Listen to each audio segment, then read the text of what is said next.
The storyline for the Florida Gators since the loss to Arkansas has been what the coaches did wrong, could have did better. We're going to talk about some of those things and some things they did well here on Locked On Gators. You are Locked On Gators, your daily podcast on the Florida Gators. Part of the Locked On Podcast Network, your team every day.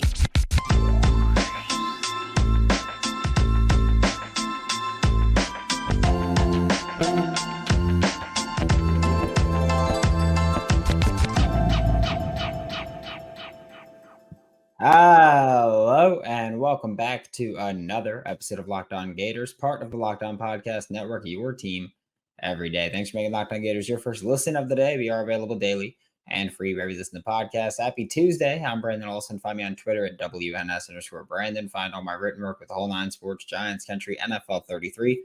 Download the Game Time app, create an account, and use code LOCKEDONCollege for $20 off your first purchase. Also, if you haven't yet signed up for Subtext, it's a great way to support the show if you just want to support the show, but we do have exclusive content heading over there. You get one-on-one conversation with me, fun stuff like that. And you'll get more in-depth details to what we're talking about today. The Florida Gators coaching staff, I have no problem saying that I still stand by after Saturday. This game is on them. I understand that it doesn't matter if players don't execute. It does because, well, coaches decide the players that are out there. The players don't decide who's out there. So if we talk about on offense, common target has been Damian George. Talk about on defense, common target has been Jalen Kimber. If those guys are out there and they're not making plays or they're making negative plays, it's on the coaches to make that change. But that's neither here nor there right now. What I'm talking about is strictly the coaching performance. And I do want to start with the defense, which I don't normally do. But last week, I spoke about how Austin Armstrong can get back to what Austin Armstrong got hired to do. When he was hired to be this very aggressive defensive lunatic, basically, not mad scientist like Jim Knowles. No, he was meant to be a lunatic. And he hasn't really been as aggressive as we anticipated him to be early on, whether it's dropping guys like Princely Umanmielen in coverage too often, which, by the way, there were multiple times during the game. Obviously, I was at the game on Saturday, but there were multiple times during the game after rewatching where the commentators were like, why is Princely dropping back into coverage? Like, Princely Umanmielen is your best pass rusher there. Why is he dropping back into coverage? Why are they rushing three? Because then two double team Princely Umanmielen, and there's really no other big rushing threat there. That was brought up quite a few times. I think that's pretty relevant to bring up. But there were some things that Austin Armstrong did that against Arkansas felt a little bit more like the Austin Armstrong that was hired, like the Austin Armstrong that Billy Napier hired from Southern Miss. I don't care if he was at Bama for a week, but it felt like the Austin Armstrong that we expected to be here in Gainesville. A few plays, I mean, even just the first, quarter, you had they had the creepers that had Jordan Castell rushing, Princely dropping into coverage. Jordan Castell got the hit there, got the sack, I believe it was. Might have been a run tackle for a loss, but it was a creeper. And I know that a lot of people hate creepers, and just because it felt like it didn't work Patch Tony. Hasn't really been working a ton here, but it's those creative pressures that don't leave you vulnerable on the back end, and it worked. When you dial them up at the right time, they work. We also had a play in the first quarter that specifically I marked down because it was they started off with 6 defenders on the line of scrimmage there, all in the tackle box. Offense made an adjustment, and the entire defense dropped back, or the entire defense shifted, so that 3 of those front 6 players dropped back to linebacker spots. You had someone head up with the nose tackle, head up with the left tackle, or head up over the center was the nose tackle, head up with the left tackle, and right outside the outside shoulder of the right tackle, which is a bit of like a 504 look. And it was cover one and you blitzed. And it was that aggressive kind of mindset that it's like, okay, this is what we were hoping to see from Austin Armstrong. And of course, he's blitzed every game. He's brought these out every game, but it felt like this week he was timing them up better and they were executed better than usual. And that's an important part there. Also, just you can't see every adjustment week to week. It's not something that can happen. And the Kentucky game, we know that was a month ago at this point, and we know that there was a ton of just gap running from Kentucky, and it demolished Florida's defense. Against Florida, Arkansas ran counter, they ran power, they ran counter bash, they ran option variants of all of those, and they still had some good runs. Not going to pretend that it was shut down, but Florida was better at defending them this time. And I don't just mean, oh, well, they were going up against the worst offensive line. I mean, diagnosing them. They were quicker to diagnose them. Tackling still sucked. It was still bad. Not going to pretend that's different. But they did a better job making plays where they had to make plays and being where they should have been, which again, you have to make the play to really get the credit. But they were where they should have done. They were where they should have been. And that's impressive, or that deserves a pat on the back here and there to just be there. Also, I will say that Scooby Williams and Manny Nunnery, they made their mistakes both in coverage and in tackling or run defense. I loved how communicative they were. Both of them were very, very expressive. Scooby had the rock to baby call, whatever the call is. I love it. You had Manny Nunnery. I forgot the specific play, but Manny Nunnery like went up to the defensive line from the linebacker spot. He patted over one of the D tackles. He told the edges to switch sides and the defensive tackle and the other defensive tackle to switch sides. And that was Manny Nunnery going up there and making that communication. And I'm sure that it was something where Austin Armstrong was like, hey, if we get this look, do this. But Manny Nunnery still went out there and executed it. So that was something where Shamar James out for the year. Bright spot to see at least the communication was still there, because that was something that we've talked about quite a bit, where Scooby Williams and Shamar James have been pretty good at communicating. It was great to see Manny Nunnery continue that streamlined communication. I will say the lack of in-game adjustments against the quarterback run game were just unacceptable. Arkansas really started leaning on it in the last 8 minutes of the game, and Florida just didn't really adjust. I mean, 1st and 20 in overtime, and it's ridiculous, some of the things that happened during this game. But again, it's one of those things where we know where I stand. Austin Armstrong should have made defensive adjustments in game. He didn't do that enough, and it's part of the reason that this team lost. And while I was watching the broadcast version, the commentators kept going, "Oh, this is a Florida Gators defense that's having a great performance." What? I don't know what the hell game they were watching. They made some great plays, yes. But overall, this was still an Arkansas offense that executed at higher levels than they are used to. And I understand it's a new play caller and all that stuff. And he did a great job of being creative. First play of the game, he got creative. He had a double pass that should have been a touchdown. I get it.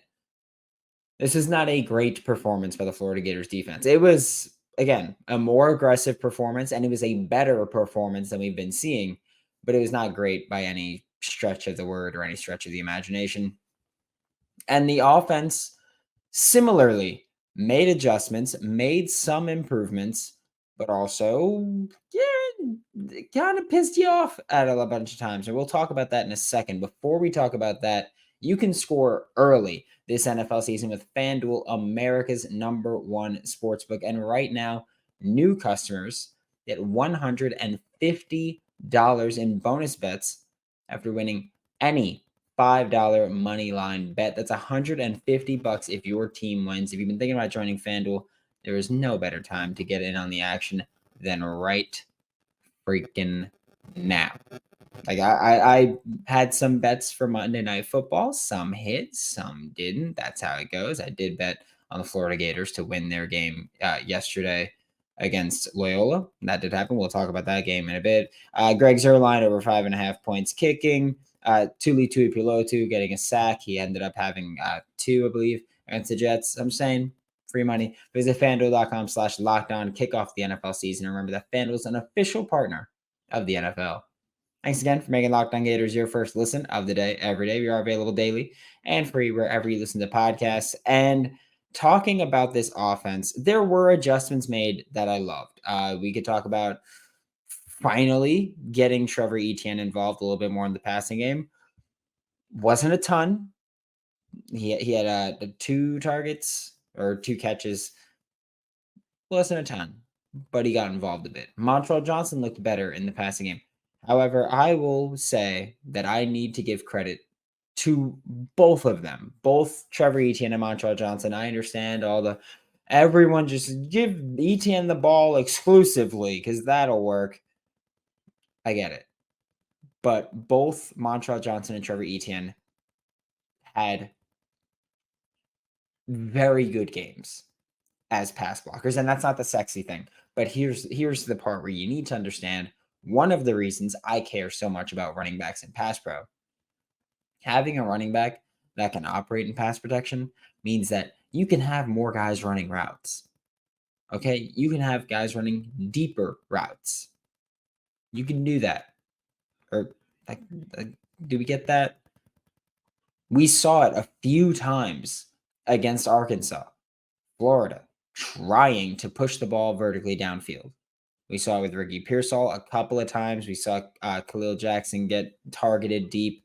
And then there was probably should have been PI between the 2 Arkansas defenders, regardless how you feel about the call. Florida was trying to push the ball deep a few times against Arkansas. And one of the ways they did that was by allowing Graham Mertz to have more time with running backs in pass protection.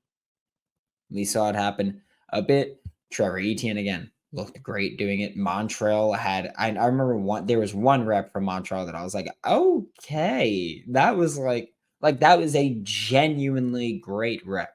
So having those guys able to help in pass protection and not just be bodies that stand in front of you and get run over helps open up your vertical passing game when you know, hey, we're looking for a shot here. Because their odds are running backs aren't going to be much threats. Yeah, they might be underneath options, but they're not really going to be threats there. Great. They did their job. I will say the passing offense at least, opened up a little bit more. That they had spot concepts were a thing that we haven't really seen much, but spot's one of my favorite short passing concepts. I understand there's a deeper option for it. I always care about the short ones there. Easy completions, catch and run opportunities. We saw, I think it was Eugene Wilson, the third catch a ball on 3rd down, running spot. And he was the spot route, that little curl route, caught it. And the way that Graham Mertz threw the ball was perfectly taking Eugene Wilson III where he had to go if he wanted to pick up yards after the catch, and he did that. And again, secondly, the timing was there, the route worked. It was opening up a little bit, and I know that we could talk about all the curls they want to run. Curls are fine if you have complementary routes with them, and that's what Florida had there with Eugene Wilson III. And they went to spot a few times. It might have been because the broadcast angle can't see all the routes there. It might have even been the concept that they called the last play before the spike or before the spike field goal, whatever you want to call it, where Arliss Boardingham had the catch and run. Might have been spot as well. Again, can't see. the broadcast angle can't see the rest of the routes run there. So just saying, it was definitely brought up a few times. The spot, it worked. We saw them trying to dial up double moves. Ricky Pearsall's touchdown when Arkansas fumbled the ball, Florida picked it up, and it was at like the 33-ish, something like that. Ricky Pearsall's touchdown, ran a double move, got man coverage against the safety, cut out like he was running the corner, came in for the post, and was open, and it worked. We saw double moves quite a few times in that game. It was Florida opening up the playbook a little bit. Offensive line, still not good enough. One of their better games in pass protection, I'll say. I think they did, about not as good a job as you can, but they did about as good a job as they've done all year, probably. It was definitely one of their better games in pass pro. This was also an Arkansas defense that I feel like wasn't as aggressive as usual. I feel like they dropped guys a bit and they got aggressive at times, but Florida, I mean, look, your pass protection held up. Running backs helping in pass protection helped there. Having Hayden and Tony Livingston at times and Arliss Boardingham at times all helped there. It was a little weird to see them go with more of the running back pass protection route here when they also got running backs more involved in running routes. It was just like one of those things where I get it. Having a ton of plays allows you to do that more often. But it was just a weird way things worked out. But it was also, I don't want to say like great to see or anything, but it was at least a little positive, I guess, to see things open up a little bit more and see some guys actually execute better than we had seen them previously. My biggest issue, I think, with the offense this weekend is more about Billy Napier than it is about the actual execution of the offense. Because I feel like quite a few times we saw them still, like we saw the Florida Gators offense still trying to get set up and still trying to go. And then you had the 2 timeouts you had to use in the second half to avoid delay of game penalties. And I get it. Things happen. Sure. Not usually when you were the home team, but things happen. But for me, it's pretty bad when your starting quarterback is the guy that's pissed off about using timeouts in the second half to avoid delay of game penalties. Feel like that should be a coach thing to be like, hey, get the calls in quicker. Let's keep our timeouts because we might need them later. Just saying, think about it. If you had more timeouts on those last drives, maybe you don't go to overtime. You get more plays to get a little bit closer for Trace Mack. You don't need to do that little spike kick thing that happened with the substitution change. You're in a better spot to win the game if you have those timeouts. All I'm saying. All I'm saying about that one. But hey, at least the starting QB was the one that cared about that enough to care again to get mad about it. And again, I saw him walking towards the sideline, going like this, and I don't know if he was saying get the call in quicker, or like let's go, like what's going on. But I saw him going like that, and to me, that looks like a get the call in quicker, like let's go. What the hell are we doing here? So that's what I'll say about that. For football, that's it for the day. We have another segment because baby basketball is back. Before we talk about basketball, today's episode of Locked On Gators is brought to you by Game Time. If you're looking for last minute tickets, Game Time is the place for last minute ticket deals. The Game Time guarantee means you'll always get the best price. And if you find tickets in the same section and row for less, Game Time will credit you 110% of the difference. Snag tickets without the stress with Game Time. I bought my tickets a week ago today. I bought my tickets for the Arkansas game this past Saturday. Okay. Section 21, row 2, seat 7. That is where I sat. You watch the TV, you could see me at least once. I saw myself once and I was like, cool, never looking again. So there's that. But game time is how I did it. I posted about it. I'll put my money where my mouth is. That's exactly where I did it. Download the Game Time app, create an account, and use code LOCKEDONCollege for $20 off your first purchase. Terms do apply. And remember that Game Time, last minute tickets, lowest prices, guaranteed. Thanks again for making Locked On Gators your first listen of the day every day. We are available daily and free reviews in the podcast. And baby, I said it a minute and a half ago. Florida Gators basketball is back. Both men's and women's, and they both won yesterday handedly. But we're talking about men's basketball today. 1-0 start in year 2 for Todd Golden after a 93-73 win. 93-73. 93 points scored for the Florida Gators yesterday. Would have been the second highest total scored for the Florida Gators last season. Okay. So you did that in game 1. We're going to be happy about that. You look at the Florida Gators recent years, things have been not bad, but a little rough at times. Last year, 16-17 season didn't go awesome, but again, 93 points scored yesterday would have been the second most points scored for the entire season last year. You look at Mike White's last season, which was the 2021-2022 year, and 93 points ranking there because, of course, Mike White had that historically slow offense. 93 points would have been the highest points scored by 6 for Florida in Mike White's last season. They did that against Stony Brook, too. So, again, I get it. Last night wasn't against a powerhouse at all with Loyola.